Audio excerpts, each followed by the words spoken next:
Hi guys, welcome back to a new episode of Tech Infosys. Today in this video, I'm going to show you how you can change your name color on your Telegram's account.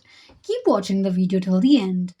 To change your name color on your Telegram's account, firstly go ahead and launch open your Telegram application on your device.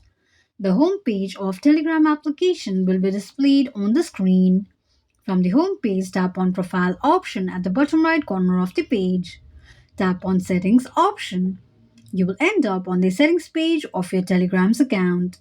Tap on Chat Settings. Now to change the name color, click on Change Name Color option. Select the color that you would like to change to and tap on it. Once you're done, click on Apply Style. This is how you can change name color on your Telegram's account quickly and easily just in few steps. If you have any thoughts or queries, let us know in the comment section. Don't forget to subscribe to our channel for further updates. Also, press the notification bell icon so that YouTube will notify you whenever we post a new video. I hope this video was helpful to you. If it was, just go ahead and give us a thumbs up.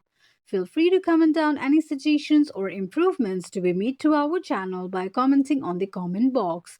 We will be looking forward to upload more contents and tutorials on the upcoming video for your convenience. Thank you so much for watching.